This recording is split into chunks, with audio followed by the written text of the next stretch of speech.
திமுக ஏன் ஆட்சிக்கு வரக்கூடாது, திமுகவுக்கு ஏன் வாக்களிக்க கூடாது அப்படிங்கிறதுக்காக தொடர்ச்சியாக ஒரு சீரீஸ் ஆஃப் வீடியோஸ் நம்ம கொடுக்க போகிறோம். அதில் திமுக சொல்லக்கூடிய குற்றச்சாட்டுகள், இங்கு செய்யக்கூடிய பிரச்சாரங்கள், அதனுடைய உண்மைத்தன்மை என்ன, எப்படி இவங்க பொய் சொல்றாங்க, எதற்காக பொய் சொல்றாங்க அப்படிங்கறதை எல்லாம் ஆதாரங்களோட நம்ம பதிவிட போறோம். திமுகவை எதிர்க்கக்கூடிய அனைவருக்கும் இந்த வீடியோக்கள் கண்டிப்பா உதவியா இருக்கும். ஏன்னா இதுல இருக்கக்கூடியது எல்லாமே ஆதாரப்பூர்வமான நம்பகத்தன்மை உள்ள தகவல்கள் மட்டும்தான். தாராளமா நீங்க இதை வெரிஃபை பண்ணிக்கலாம். திமுக எங்கெல்லாம் பொய் பிரச்சாரம் செய்யறாங்களோ அங்கெல்லாம் தயவு செய்து இந்த தகவல்களை பயன்படுத்தும்படி கேட்டுக்கொள்கிறேன். இந்த சீரீஸ் ஆஃப் வீடியோஸ்ல முதல்ல பார்க்க போறது என்ன அப்படின்னா, ஒசூரில் விமானம் கட்டுவதற்கு மத்திய அரசு தடையாக இருக்கிறது, ஒசூரில் விமான நிலையம் அமைக்க மத்திய அரசு அனுமதி தர மறுக்கிறது, தமிழகத்தை வஞ்சிக்கிறது, தமிழகத்தை மாற்றாந்தாய் மனப்பான்மையுடன் நடத்துகிறது அப்படின்னு ஸ்டாலின் முதற்கொண்டு திமுகவினர் அத்தனை பேரும் தொடர்ச்சியாக பிரச்சாரம் பண்ணிக்கிட்டே இருக்காங்க. கோவை மதுரை மெட்ரோவுக்கு ஒப்புதல் தரல அப்படிங்கிறது ஒரு விஷயம், ஒசூருக்கு ஏர்போர்ட் கொடுக்கல அப்படிங்கிறது இன்னொரு பிரச்சாரம். நாங்கள் கேட்டோம், இவங்க கொடுக்கல. ஒசூர் எவ்வளவு பெரிய தொழில் நகரம் தெரியுமா, அங்கே எவ்வளவு பெரிய இண்டஸ்ட்ரீஸ் இருக்கு தெரியுமா, அவங்களுக்கெல்லாம் ஒரு விமான நிலையம் கொண்டு வரலாம்னு நினைச்சா இந்த பாஜக தடையா இருக்காங்க அப்படின்னு மேடைக்கு மேடை திரு ஸ்டாலின் அவர்கள் சொல்லிக்கிட்டே இருக்கார். ஒசூர்ல விமான நிலையம் கட்டுறதுல என்ன பிரச்சனை? 2014 மோடி அவர்கள் ஆட்சிக்கு வரும்போது இந்தியாவில் இருந்த விமான நிலையங்களின் எண்ணிக்கை வெறும் 75. இன்னைக்கு அது 160 170 தாண்டி போயிட்டே இருக்கு. மேலும் புதிய விமான நிலையங்கள் அமைக்கிறதுக்கு தொடர்ச்சியா முயற்சி செஞ்சுக்கிட்டே இருக்காங்க. அப்படி இருக்கிற போது ஒசூர்ல ஒரு ஏர்போர்ட் கட்டுறதுல என்னங்க பிரச்சனை அப்படின்னு எல்லாருமே கேட்பாங்க. எதுக்குங்க அனுமதி தர மாட்டேங்கிறாங்க? அப்ப திமுக சொல்றதுல ஏதோ உண்மை இருக்கு இல்லைங்க, பாஜக தமிழ்நாட்டுக்கான திட்டம் அப்படின்னாலே ஏதோ ஒரு சிக்கலை பண்றாங்க அப்படின்னு உங்களுக்கு தோணலாம். ஆனா இங்கதான் திமுகவுடைய அரசியலை நீங்க புரிஞ்சுக்கணும். திமுகவுடைய அரசியல்ங்கிறது என்ன? அவங்களுக்கு கையில் ஒரு பிரச்சனை கிடைச்சது அப்படின்னா அந்த பிரச்சனையை வச்சு அரசியல் பண்ணுவாங்க. அது மேக்சிமம் எதிர்க்கட்சியாக இருக்கிற போது தான் அப்படி பண்ண முடியும். ஆனால் அதுவே ஆளுங்கட்சியாக இருக்கும்போது அந்த பிரச்சனையே உங்கள் ஆட்சியில் தாங்க நடக்குது அப்படின்னு நம்ம எதிர்கேள்வி கேட்போம் இல்லையா? அப்போ என்ன பண்ணுவாங்க? ஒரு பிரச்சனையை உருவாக்கி அதை வைத்து அரசியல் செய்வது. பிரச்சனையை எப்படி உருவாக்குறது? அதற்கு நிறைய உதாரணங்கள் சொல்லலாம். உதாரணத்துக்கு நீட் விலக்கு மசோதா, ஆன்லைன் ரம்மி மசோதா, இந்த டீலிமிட்டேஷன் விவகாரம், டங்ஸ்டன் பிரச்சனை, திருப்பரங்குன்றம் விவகாரம், இது எல்லாமே பார்த்தீங்கன்னா திமுகவால் திட்டமிட்டு உருவாக்கப்பட்ட பிரச்சனைகள். அப்படி உருவாக்கப்பட்ட பிரச்சனையை வைத்து திமுக ஒரு மிகப்பெரிய அரசியலை செய்து கொண்டிருக்கிறது, மேலும் செய்ய போறாங்க. அதே போலதான் இந்த ஒசூர் ஏர்போர்ட் விவகாரமும் உருவாக்கப்பட்ட ஒரு பிரச்சனை, திமுகவால் உருவாக்கப்பட்ட ஒரு பிரச்சனை. அது என்ன அப்படிங்கிறத நான் உங்களுக்கு தெளிவா சொல்றேன். ஒசூர் ஏர்போர்ட்டுக்கு மத்திய அரசு ஒப்புதல் தருவதில் என்ன சிக்கல் அப்படின்னு கேட்டீங்கன்னா, பரிந்துரைக்கப்பட்ட ஒசூர் ஏர்போர்ட் பெங்களூர்ல இருக்கக்கூடிய புதிய விமான நிலையம் கெம்பகவுடா சர்வதேச விமான நிலையத்திலிருந்து வெறும் 40 கிலோமீட்டர் தூரத்தில் இருக்கு. இதுல என்ன சிக்கல்னா, மத்திய அரசு கிரீன்ஃபீல்ட்ஸ் ஏர்போர்ட் பாலிசி அப்படின்னு 2008ஆம் ஆண்டு, நல்லா பார்த்துக்கோங்க, இது காங்கிரஸ் அரசாங்கத்தில் கொண்டு வரப்பட்ட கொள்கை. அந்த 2008ஆம் ஆண்டில் ஒரு கொள்கை கொண்டு வராங்க. அதாவது ஏற்கனவே ஒரு விமான நிலையம் இருக்கும்போது அதை சுற்றி 150 கிலோமீட்டர் சுற்றளவிற்கு வேறு புதிய விமான நிலையங்கள் கட்டக்கூடாது அப்படிங்கிறது தான் இந்த கொள்கை. இந்த கொள்கையினால தான் ஒசூர் ஏர்போர்ட் வர்றதுக்கு பிரச்சனையா அப்படின்னு கேட்டிங்கன்னா அதுதான் இல்லை. இந்த கொள்கைக்கும் ஒசூர் ஏர்போர்ட்டுக்கும் சம்பந்தமே இல்லை. ஏன்னா இந்த 150 கிலோமீட்டர் சுற்றளவு அப்படிங்கிற அந்த விதியை ஏற்கனவே மத்திய அரசு நாடு முழுவதும் பல முறை மீறி இருக்கிறது. இந்த 150 கிலோமீட்டருக்குள் புதிய விமான நிலையம் வரக்கூடாது அப்படிங்கிற விதியை மீறி டெல்லியில இந்திரா காந்தி இன்டர்நேஷனல் ஏர்போர்ட்டுக்கு பக்கத்திலேயே நொய்டா ஏர்போர்ட் வந்திருக்கு. மும்பையில் சத்ரபதி சிவாஜி இன்டர்நேஷனல் டெர்மினலுக்கு பக்கத்திலேயே நவி மும்பை ஏர்போர்ட் வந்திருக்கு. இன்னும் பல எக்ஸாம்பிள் சொல்லலாம். அவ்வளவு தூரம் கூட போக வேண்டாங்க, நம்ம சென்னையிலேயே பரந்தூர் விமான நிலையம் ஒப்புதல் ஆயிருக்கு இல்லையா? இன்னைக்கு நிலம் எடுத்துக்கிட்டு இருக்காங்க இல்லையா? மீனம்பாக்கத்துக்கும் பரந்தூருக்கும் எவ்வளவு தூரம் இருக்கு? ஆனாலும் பரந்தூர்ல விமான நிலையம் அமைக்க மத்திய அமைச்சரவை ஒப்புதல் கொடுத்து விட்டது, மாநில அரசு நிலம் எடுத்துக் கொண்டிருக்கிறது. அப்போ அந்த 150 கிலோமீட்டர் அப்படிங்கிற விதி இங்க பிரச்சனையே கிடையாது அப்படிங்கிறது தான் முக்கியமான உண்மை. ஆனா திமுக என்ன பண்றாங்க? இந்த விதியை சுட்டிக்காட்டி ஏற்கனவே பல மாநிலங்களில் 150 கிலோமீட்டருக்குள் ஏர்போர்ட்டுகள் கட்டப்பட்டிருக்கும் போது ஏன் ஒசூர்ல மட்டும் அப்ரூவல் கொடுக்க மாட்டேங்கிறாங்க? பாத்தீங்களா, பாஜகவுக்கு தமிழ்நாடு என்றாலே ஆகவில்லை, தமிழ்நாட்டுக்கு வஞ்சிக்கிறாங்க அப்படின்னு ஒரு பரப்புரையை பண்ணிக்கிட்டே இருக்காங்க. இது முற்றிலும் பொய்யானது. தமிழ்நாட்டிலே எடுத்துக்கிட்டீங்கன்னாலும் 150 கிலோமீட்டருக்குள்ள சென்னை ஏர்போர்ட்டுக்கு பக்கத்திலேயே பரந்தூர் விமான நிலையம் ஒப்புதல் கொடுத்துருக்காங்க. அது கூடிய சீக்கிரம் கட்டுமானமே ஆரம்பிக்க போகுது. ஸோ அதனால் இந்த 150 கிலோமீட்டர் விதி அப்படிங்கிறது இங்கே செல்லுபடி ஆகாது அப்படிங்கிறது தான் உண்மை. அப்புறம் ஏங்க ஒசூர் ஏர்போர்ட்டுக்கு சிக்கல் அப்படின்னா, இந்த விமான நிலையங்கள் அத்தனையுமே வந்து யாருடைய கட்டுப்பாட்டில் இருக்குது? Airport authority of India. அவங்க தான் வந்து விமான நிலையங்கள் எங்கே வேணும், என்ன பண்ணணும் அப்படிங்கிறது எல்லாத்தையும் பற்றி அவங்க தான் முடிவெடுப்பாங்க. அதே சமயம் முக்கியமான நகரங்களில் தனியாரோட பங்களிப்போட விமான நிலையம் கட்டப்பட்டிருக்கு.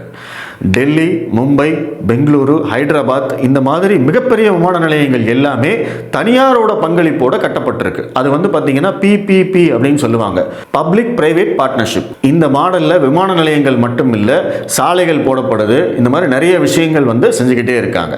அப்போ அந்த தனியார் நிறுவனம் வந்து விமான நிலையம் அமைக்கும், அவர்கள் வந்து அதை ஆப்ரேட் செய்வார்கள், அதன் மூலமாக அவர்களுக்கு லாபம் கிடைக்கும் அப்படிங்கிறது தான் இதனுடைய மாடல். அப்படி தனியார் நிறுவனம் வந்து விமான நிலையம் அமைக்க வரும்போது, அவங்க இன்வெஸ்ட்மெண்ட் பண்ண வரும்போது, அவங்க வந்து அவங்களுடைய இன்வெஸ்ட்மெண்ட்டுக்கு சில செக்யூரிட்டிகள் கேட்பாங்க. பிளஸ் மத்திய மாநில அரசுகள் அந்த தனியார் நிறுவனத்தோட ஒரு ஒப்பந்தம் போடுவாங்க, புரிந்துணர்வு ஒப்பந்தம்.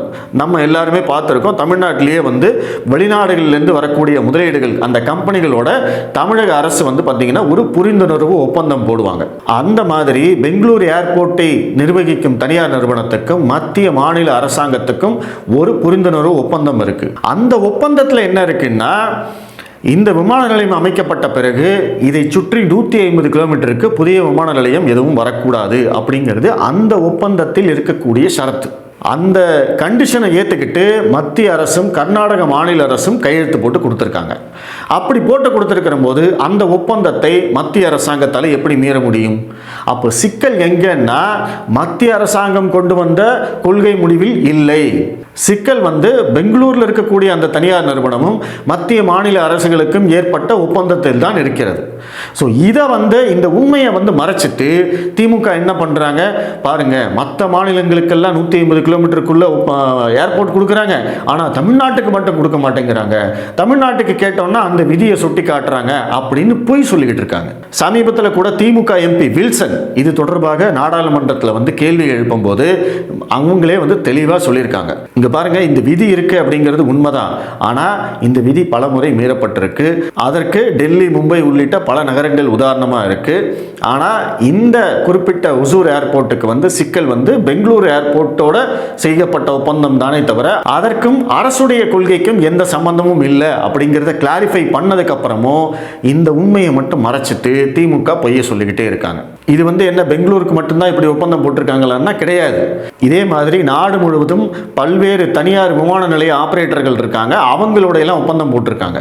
இதே மாதிரி அகமதாபாத், லக்னோ, மங்களூரு, திருவனந்தபுரம் இந்த மாதிரி கிட்டத்தட்ட ஒரு 6-7 ஏர்போர்ட்ல அங்கே வந்து தனிப்பட்ட ஒரு ஒப்பந்தம் இருக்குது. அது என்னன்னா, இந்த விமான நிலையம் அமைத்து 10 வருடங்களுக்குள் 50 கிலோமீட்டர் சுற்றளவில் வேறு எந்த விமான நிலையமும் அமைக்கப்படாது அப்படின்னு அரசாங்கம் வந்து அவங்களுக்கு ஒப்புதல் கொடுத்துருக்காங்க. 10 வருடங்கள் வரை இந்த ஒப்பந்தம் அமலில் இருக்கும். அதற்கு பிறகு காலாவதி ஆகிவிடும். அதற்கு பிறகு மத்திய அரசு நினைச்சா அந்த விமான நிலையத்துக்கு பக்கத்திலேயே இன்னொரு ஏர்போர்ட்டும் கொண்டு வரலாம் அப்படிங்கிறது தான் அந்த கான்ட்ராக்ட். இதை வந்து இன்னும் சிம்பிளாக சொல்லணும் அப்படின்னா, இதே தமிழக அரசு வெளிநாட்டு முதலீட்டுகளை ஈர்ப்பதற்காக நிறைய புரிந்துணர்வு ஒப்பந்தம் போடுறாங்க. அந்த ஒப்பந்தத்தில் என்ன இருக்கும்?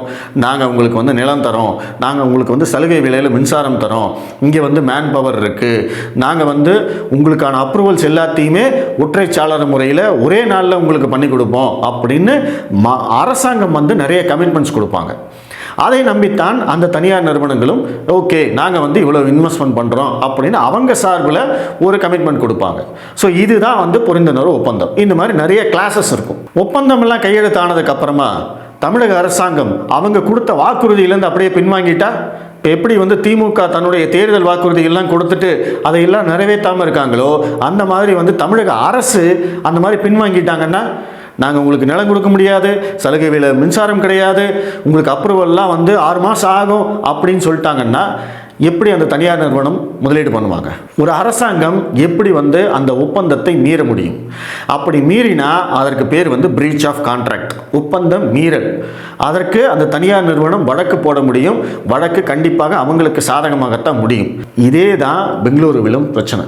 இன்னைக்கு மத்திய அரசாங்கம் ஒப்பந்தத்தை மீறி ஒசூர் ஏர்போர்ட்டுக்கு அவங்க அப்ரூவல் கொடுத்தாங்க அப்படின்னா அந்த தனியார் நிறுவனம் கோர்ட்டுக்கு போவாங்க. கோர்ட்டுக்கு போனால் என்ன நடக்கும்? மத்திய அரசாங்கத்துக்கு எதிராகத்தான் தீர்ப்பு வரும். இது சின்ன பிள்ளைக்கு கூட தெரிஞ்ச விஷயம். ஆனால் இந்த விஷயத்தை அப்படியே மறைச்சிட்டு திமுக இங்கே என்ன போய் பிரச்சாரம் பண்ணிக்கிட்டு இருக்காங்க.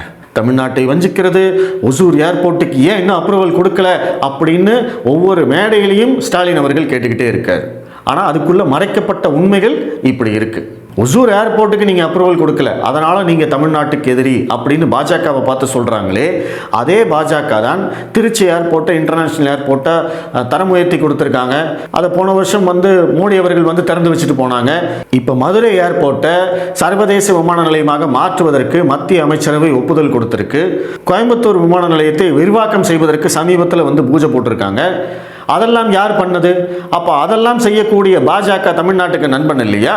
இவங்க கேட்கக்கூடிய ஒரு விஷயத்தை பாஜக செய்யவில்லை என்ற ஒரே காரணத்துக்காக பாஜகவை வில்லனாக காட்டுவதுதான் திமுகவுடைய அரசியல். இந்த அரசியலை தான் மக்கள் புரிஞ்சுக்கணும். சென்னை பரந்தூர் விமான நிலையம் அவங்க தான் அனுமதி கொடுத்துருக்காங்க. இன்னைக்கு ஒசூருக்காக இவ்வளவு குதிக்கிற திமுகவும் முதல்வர் ஸ்டாலின் அவர்களும் கோயம்புத்தூரை பற்றி என்னைக்காவது கண்டுகிட்டு இருக்காங்களா? கோயம்புத்தூரில் விமான நிலைய விரிவாக்கம் செய்ய வேண்டும் என்பது 20 ஆண்டு கால கோரிக்கை. கொங்கு பகுதியை விட ஒசூர் பெரிய நகரமா? இங்கே திருப்பூரையும் கோயம்புத்தூரையும் சேர்த்தீங்கன்னா சென்னைக்கு சவால் விடக்கூடிய அளவுக்கு இந்த பகுதி வளர்ந்துருக்கு. அப்படி இருக்கக்கூடிய அந்த பகுதியில் சர்வதேச விமான நிலையம் இல்லை அப்படின்னு என்னைக்காவது யாராவது கவலைப்பட்டிருக்காங்களா? அதற்காக யாராவது குரல் கொடுத்திருக்காங்களா? ஒசூரில் இருக்கிறவங்களுக்காவது 40 கிலோமீட்டரில் ஒரு இன்டர்நேஷனல் ஏர்போர்ட் இருக்கு. அவங்க நினைச்சா கொஞ்சம் டிராஃபிக் ஆனாலும் போயிடலாம். ஆனால் கோயம்புத்தூரில் திருப்பூரில் இருக்கிறவங்களுக்கெல்லாம் ஒன்று கொச்சினுக்கு போகணும், இல்லை சென்னைக்கு போகணும். எவ்வளோ கிலோமீட்டர் இருக்கு? அதை பற்றி என்னைக்காவது ஸ்டாலின் யோசிச்சிருக்காரா? தொழில் நகரமான ஒசூருக்கு விமான நிலையம் அமைக்க தடை அப்படின்னு பேசுறாரு. அதே தொழில் நகரமான கோயம்புத்தூருக்கும் திருப்பூருக்கும் ஒரு சர்வதேச விமான நிலையம் வேணும் அப்படிங்கிற அந்த கோரிக்கையை பற்றி ஏன் இவங்களால பேச முடியல? ஏன்னா இவங்களுடைய நோக்கம் வளர்ச்சி கிடையாது. இவங்களுடைய நோக்கம் அரசியல், கேடுகட்ட அரசியல். அதற்காகத்தான் திமுக இப்படியெல்லாம் பேசிக்கிட்டு இருக்காங்க. அதனால மக்கள் ஒரு விஷயத்தை தெளிவாக புரிஞ்சுக்கணும். மத்திய அரசாங்கம் பாஜக என்றுமே வளர்ச்சிக்கு எதிராக எந்த ஒரு விஷயத்தையும் செஞ்சதே கிடையாது. அவங்க வளர்ச்சி வளர்ச்சி வளர்ச்சின்னு தான் ஒவ்வொரு முறையும் சொல்லிக்கிட்டு இருக்காங்க. பாரத பிரதமர் மோடியுடைய ஒரே மோட்டோ வளர்ச்சி மட்டும்தான். அவர் வளர்ச்சியை முன்னிறுத்தித்தான் அவர் தொடர்ச்சியாக வெற்றி பெற்று கொண்டிருக்கிறார். ஆனால் திமுக என்ன பண்ணுறாங்க? இங்கே வளர்ச்சியை எல்லாம் பின்னுக்கு தள்ளிவிட்டு அரசியலை கையில் எடுத்துக்கொண்டு எதை வைத்து பாஜகவுக்கு எதிராக அரசியல் செய்யலாம் அப்படிங்கிற காரணங்களை தேடி அதை வைத்து அரசியல் செய்து கொண்டிருக்கிறார். அதைத்தான் நம்ம இங்கே புரிஞ்சுக்கணும். அவங்களால ஒருபோதும் உண்மையை பேசி அரசியலை செய்ய முடியாது. அவங்களுக்கு தெரிஞ்சதெல்லாம் பொய்கள் மட்டும்தான். இந்தியாவிலேயே நம்பர் 1 பொய் சொல்லும் முதல்வர் திரு ஸ்டாலின் அவர்கள் தான். இந்த ஒசூர் விமான நிலைய விவகாரத்திலும் திமுக பொய்களை மட்டும்தான் சொல்லிக் கொண்டிருக்கிறது. இதற்கும் மத்திய அரசுக்கும் எந்த சம்பந்தமும் இல்லை. மத்திய அரசு கொண்டு வந்த அந்த விதியினால் ஒசூர் ஏர்போர்ட் தடை செய்யப்படவில்லை. அதுக்குள்ள இருக்கிற பிரச்சனையே வேற அப்படிங்கிற அந்த உண்மையை மக்கள்கிட்ட எடுத்து சொல்லுங்க. திமுக காரங்க யாராவது ஒசூர் ஏர்போர்ட்டுக்கு ஏன் அப்ரூவல் தரலன்னா இந்த விஷயத்தை எடுத்து சொல்லி அவங்க கிட்ட கேள்வி கேளுங்க. 150 கிலோமீட்டருக்குள்ள ஏர்போர்ட் ஒப்புதல் கிடையாது அப்படின்னா எப்படா சென்னை பரந்தூர் விமான நிலையத்துக்கு ஒப்புதல் கொடுத்தாங்க அப்படிங்கிற அந்த ஒற்றை கேள்வியிலேயே இந்த பிரச்சனைக்கான பதில் இருக்கு அப்படிங்கிறது ரொம்ப கிளியரா தெரியுது. இது தொடர்பான உங்களுடைய கருத்துக்களை சொல்லுங்க. இந்த வீடியோவை முடிஞ்ச வரைக்கும் ஷேர் பண்ணுங்க. நன்றி.